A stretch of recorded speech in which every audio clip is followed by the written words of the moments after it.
भगवान भी बन सकते हो, राम रूप हो सकते हो। जो स्त्रियां बहुत गुणवान होती हैं उनको लोग कहते हैं कि पूरा देवी रूप है, देवी रूप। और जो थोड़ा सा अवगुड़ी है, कुछ लोग बोलते पूरा चुड़ैल है, तो समझती कहाँ है।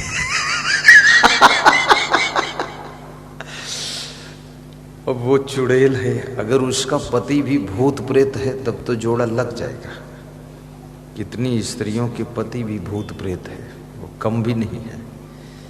अगर ये चुड़ैल है तो इसका पति भूत प्रेत है, वो भी खूब हुड़दंग मचा रखा है।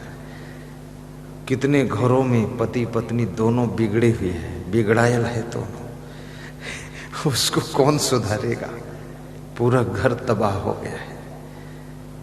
और जिसके घर में पति भी महान है, पत्नी भी महान है, वह घर तो मंदिर के समान है, मंदिर के समान है। जिस घर में नर नारी महान रहते हैं वो घर मंदिर के समान होता है, मंदिर के समान होता है। श्वेता श्वेतोत्तर उपनिषद का ऋषि कहता है, बड़ी अच्छी बात उसने कहा है कि मातृ देवो भव। माँ जो है वो देवी के समान है, माँ को देवी का स्थान दिया गया। पितृदेवो भव, और पिता देवता है, उसको देवता का स्थान दिया गया। लेकिन कितने पिता ऐसे हैं जो शराब पीता है पिता। अब बड़ा मुश्किल हो गया, इसको देवता कैसे मानना चाहिए, ये तो दानों का काम है। खाई कबाब शराब सरोजा, निस दिन पर नारिन का खोजा। माँ नहीं मात पिता नहीं देवा, साधुन से करवावै सेवा। जिनके यस आचरण भवानी, ते जानो निश्चर संप्राणी। बाल कांड में, रामायण में ये चौपाइयाँ हैं।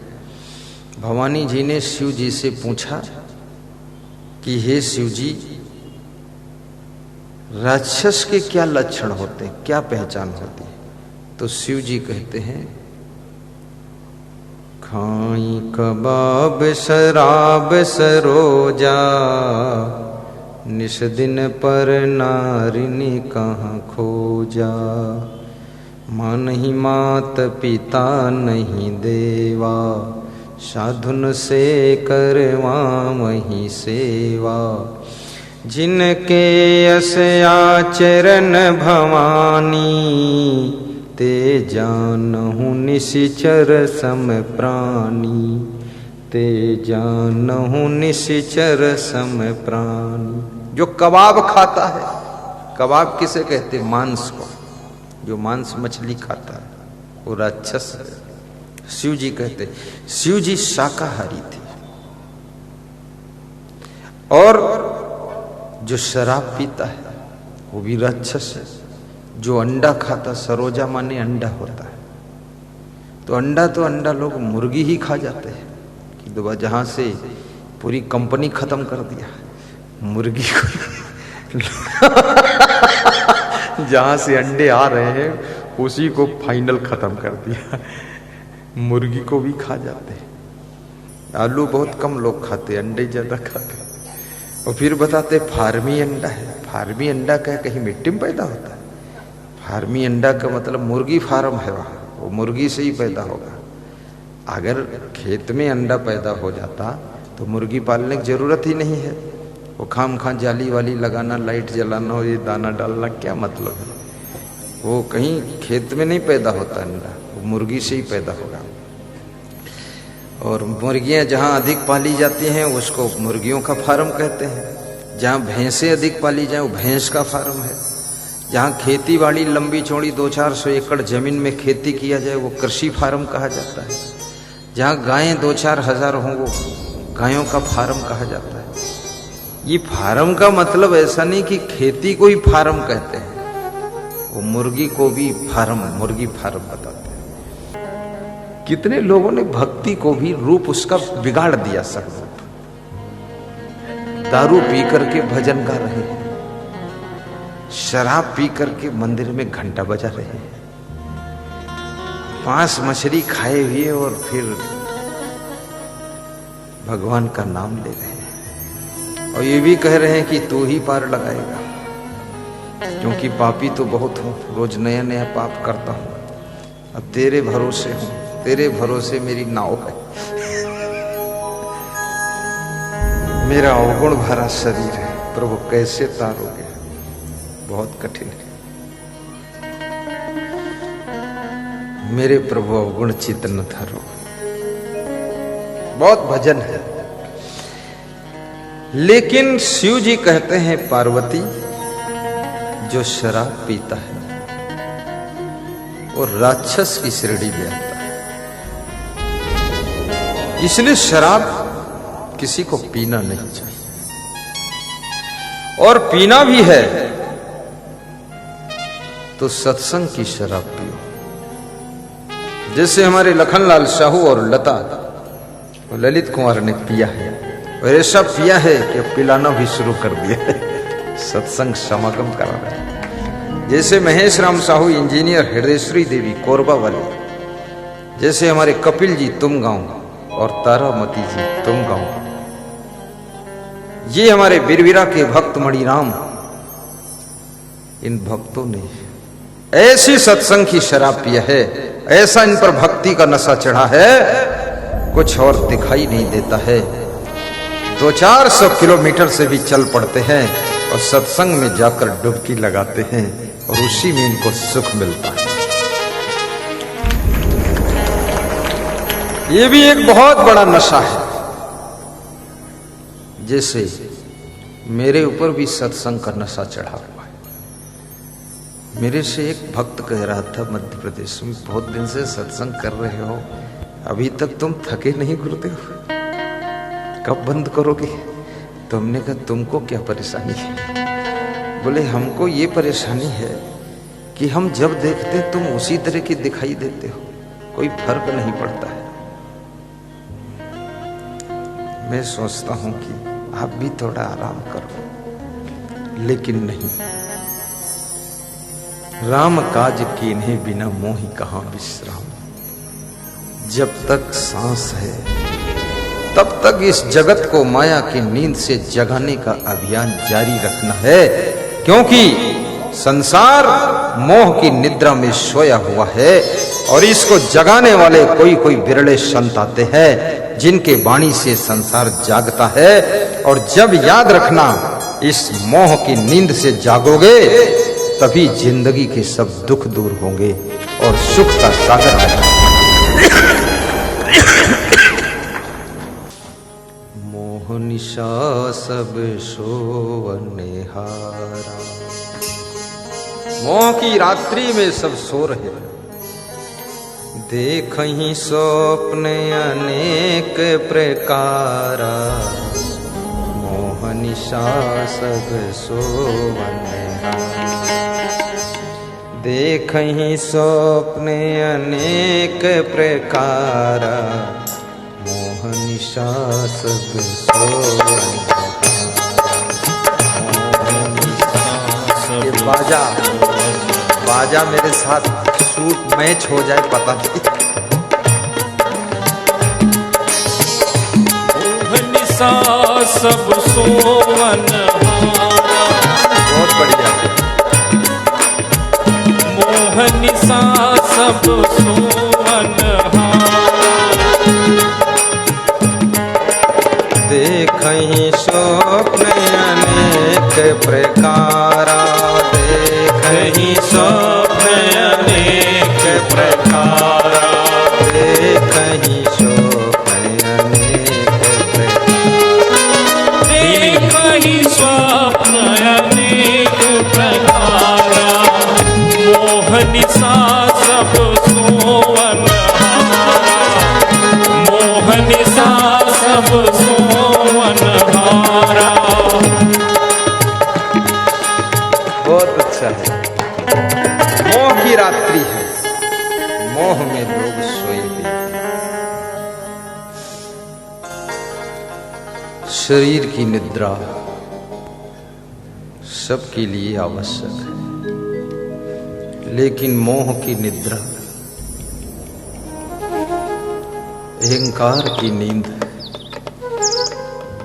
ईर्ष्या की नींद, काम वासना की नींद, क्रोध की नींद, ये बहुत सी नींद है जिनसे जागने की आवश्यकता है। धृतराष्ट्र नेत्रों से अंधे हैं, लेकिन वो मोह में भी अंधे हैं। कई तरह के अंधे होते हैं। इन आंखों से अंधे होना कोई बहुत बड़ा खतरा नहीं है। कोई दूसरा भी हाथ पकड़कर रास्ता बता देगा, मंजिल पर पहुंच जाओ। लेकिन किसी के मोह में अंधे हो जाना, मद घमंड में अंधे हो जाना। दुर्योधन मदांध है, धृतराष्ट्र मोहांध है। वासना में अंधे हो जाना, जो वासना में अंधा हो जाता है बहुत खतरनाक कदम उठा देता है। मुरादाबाद मंडल में मेरा सत्संग था एक कमिश्नर के यहां, श्री एल वेंकटेश्वर लू के यहां। वहां 18 दिन हम रहे। उन्हीं के निवास में कई जगह सत्संग करवाया। तो वहां एक दिन न्यूज़पेपर में छप कर आया, तो उन्होंने हमको दिखाया।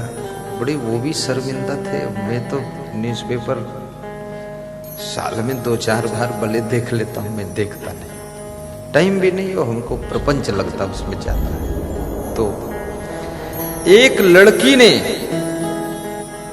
अपने माता पिता को, भाई बहन को, अपने पति को, 7 लोगों को जहर देकर मार डाला।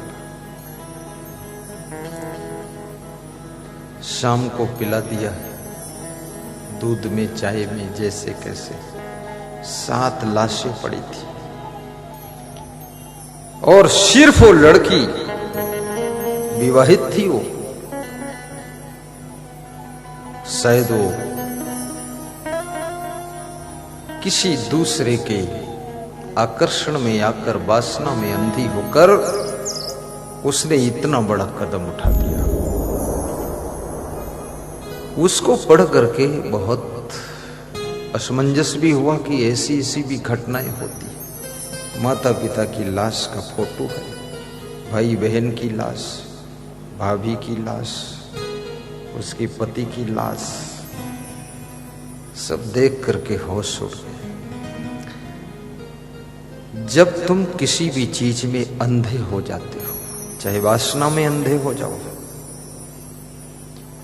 तब तुम्हारे हाथों से वह कार्य हो जाते हैं जिन कार्यों का परिणाम सुनने वालों के दिल को, कलेजे को भी हिला देता है। और अंधापन अगर दूर होगा तो केवल और केवल सत्संग के प्रभाव से ही दूर होगा।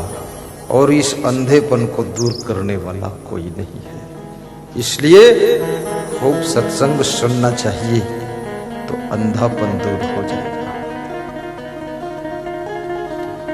कितने लोग किसी के मोह में अंधे हो जाते हैं, मोहांध है। 2 बहुएं घर में हैं।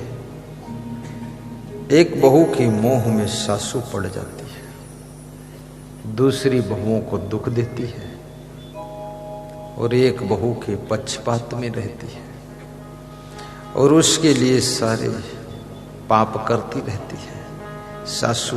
और सासू को ये पता नहीं कि मैं मरूंगी तो जिस बहू के लिए पाप कर रही हूं, ये बहू तो इधर ही रहेगी, तो आगे कौन मेरी मदद करेगा? वो पाप तुझे नरक में डुबाएगा।